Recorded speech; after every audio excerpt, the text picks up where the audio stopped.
이 새벽에도 여러분의 기도가 하나님 앞에 상달되는 은혜의 새벽 되기를 주의 이름으로 축원합니다. 우리가 그 앞부분에서 23장까지의 내용을 보면 이스라엘을 중심한 주위에 있는 여러 나라들을 소개하고 그 나라들의 멸망, 심판에 관한 말씀을 하고 있습니다. 이제 24장부터 27장까지는 소위 우주적 심판이라고 해서 종말론적 시각으로 주위에 있는 또 전 세계적인 심판에 관한 말씀을 하고 있구나 하는 걸 발견하게 됩니다.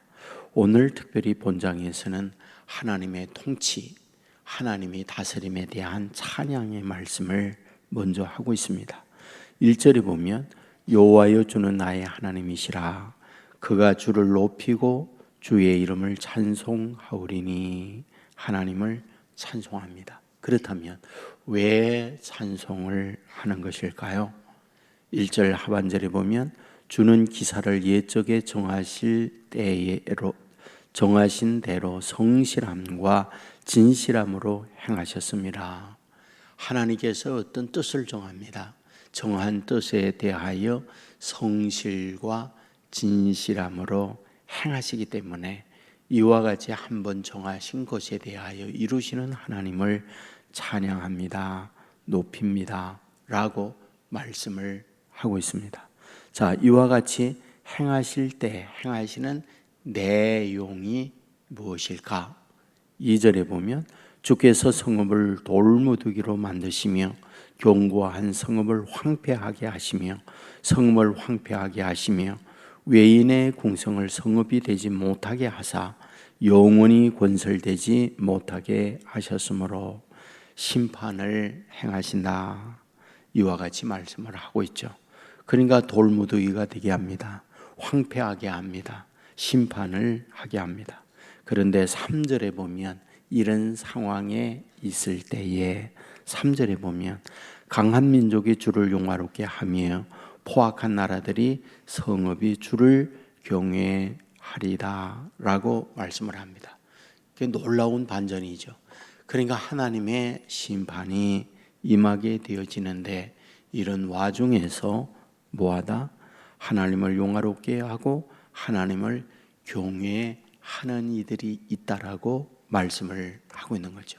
4절 하반절에 보면 4절에 보면 주는 포악자가 기세가 성벽을 치는 폭풍과 같을 때에 빈궁한 자의 요새시며 환난당한 가난한 자의 요새시며 폭풍종의 피난처시며 폭양을 피하는 그늘이 되셨사오니 라고 말을 합니다. 이게 무슨 말일까요?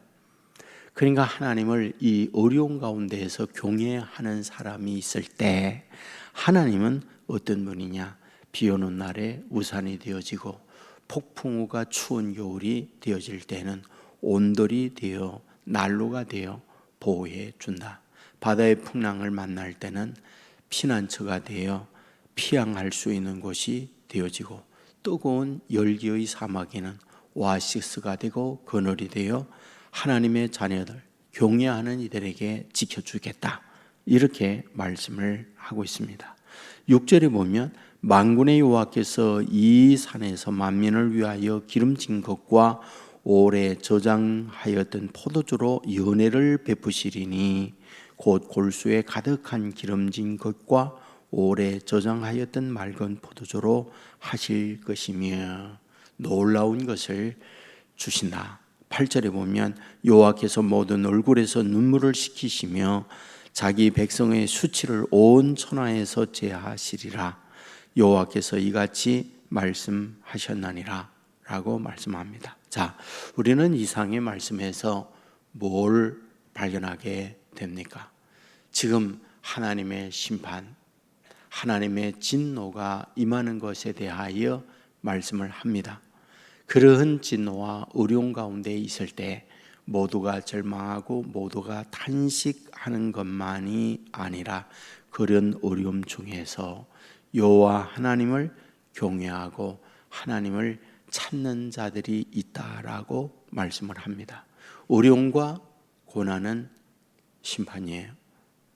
그런데 어려움과 고난을 만날 때 하나님을 찾고 하나님께 가까이 가는 사람이 있는가 하면 그 어려움 가운데에서 신앙의 파선을 하거나 돌이키지 못하는 사람들이 있음을 말씀을 하고 있는 거죠.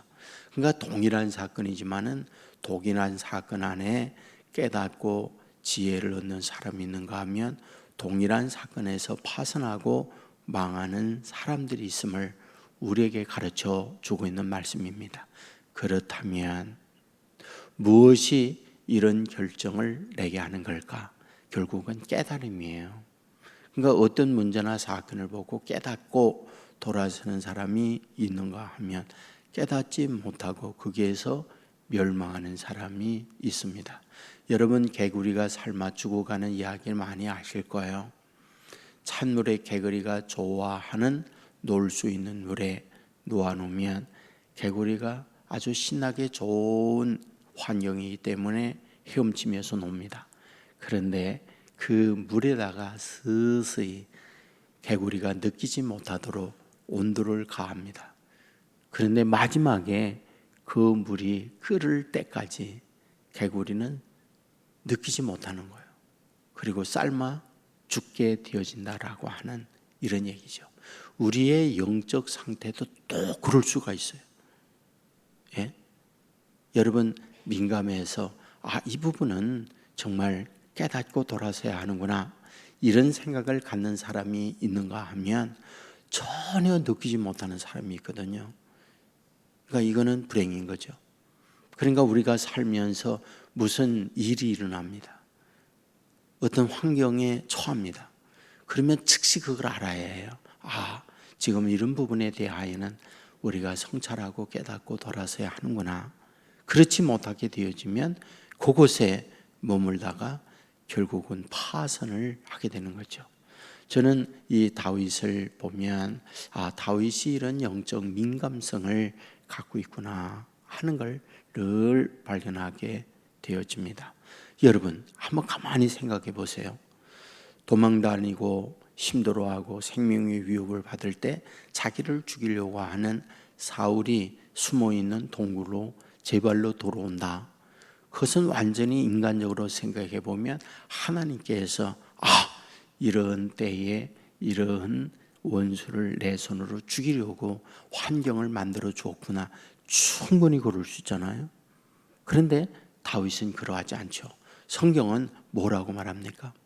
하나님이 기름 부은 자에 대하여 내가 손내면 안 된다 하고 옷자락만 베고 내보내요. 우리는 이런 모습을 보면서 바보 멍청이 아니야?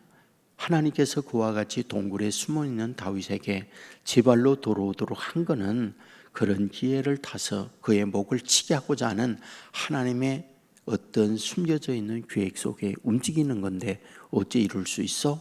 라고 할 수 있잖아요. 그런데 그렇지 않은 거죠. 그는 생각하는 거죠.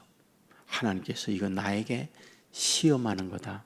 이럴 때에 나로 하여금 어떻게 행동하는가 하는 걸 보기 위하여 하나님은 나를 시험하는구나.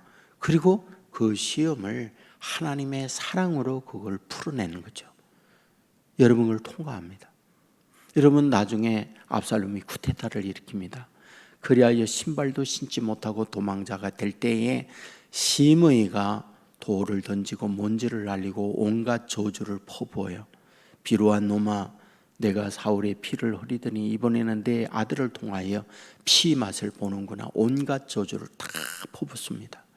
옆에 있던 아비새가 왕에게 저 개 같은 놈이 어찌하여 왕을 저주합니까? 저의 목을 치게 해주십시오. 그때에 여러분, 다윗이 한 말 아시죠?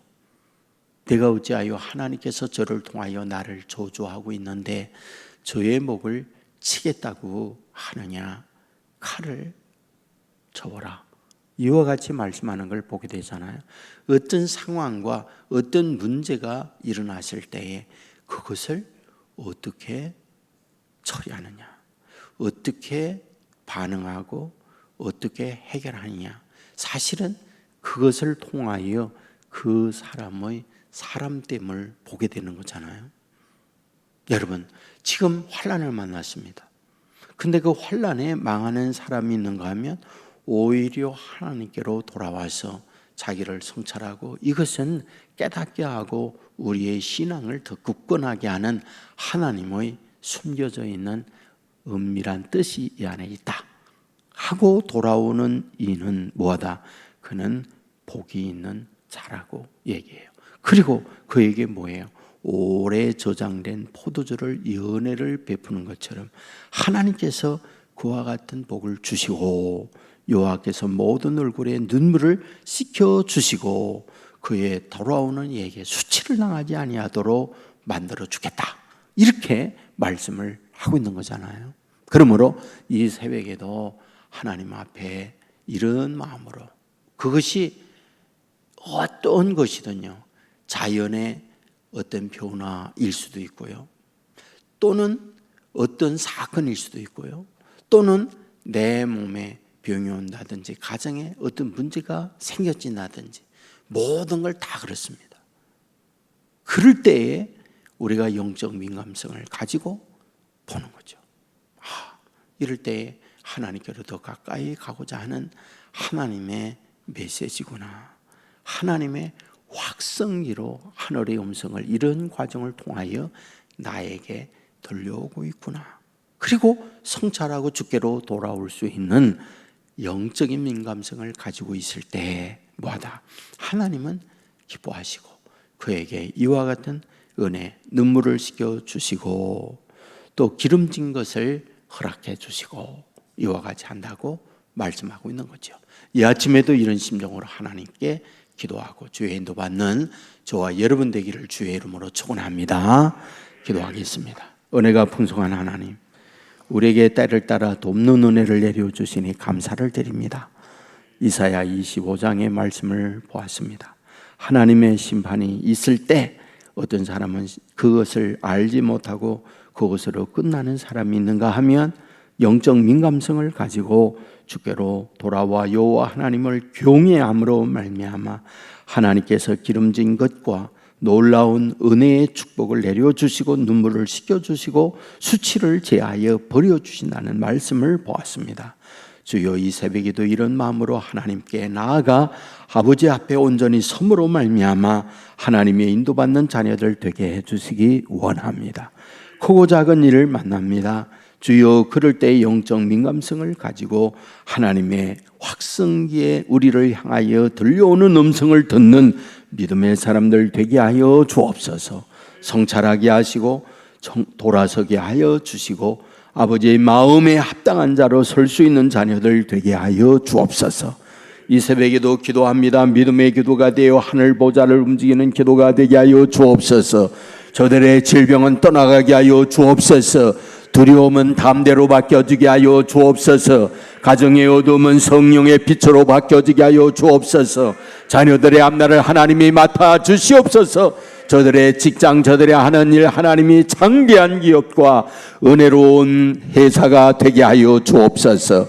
아버지 하나님이여, 온 세계 성도들 오늘도 어디에 있든지 하나님의 날개 아래 보호를 받게 하여 주옵소서. 이 나라의 민족 여기까지 인도해 주신 아버지 하나님이여, 나라를 걸어가는 위정자들, 앞에 있는 지도자들, 세상 권력의 눈에 어두운 자 되지 않게 하여 주시옵소서. 국민을 바르게 말씀 안에 걸어갈 수 있는 정직한 지도자들이 되게 하여 주옵소서. 세계 곳곳에 장마와 기후 변화와 또한 기근으로 또는 홍수로 또는 어려움을 겪고 있사오니 곳곳에 지구촌의 몸살을 앓고 있는 이러한 현실, 아버지 하나님이여 정신을 차리게 해주시고 그들을 보호하여 그들을 안전케 하는 은혜를 내리워 주옵소서. 우크라이나의 전쟁으로 수많은 생명이 잃어가고 있사오니 불쌍히 여겨 주시고 이런 어려움에서 끈 종식시키는 은혜를 허락하여 주옵소서.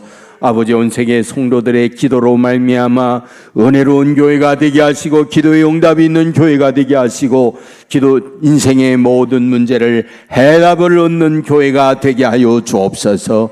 오늘도 주님과 함께 동행하며 승리하는 믿음의 사람들 삼아주실 줄 믿고 우리 주 예수 그리스도의 이름으로 기도드리옵나이다. 아멘.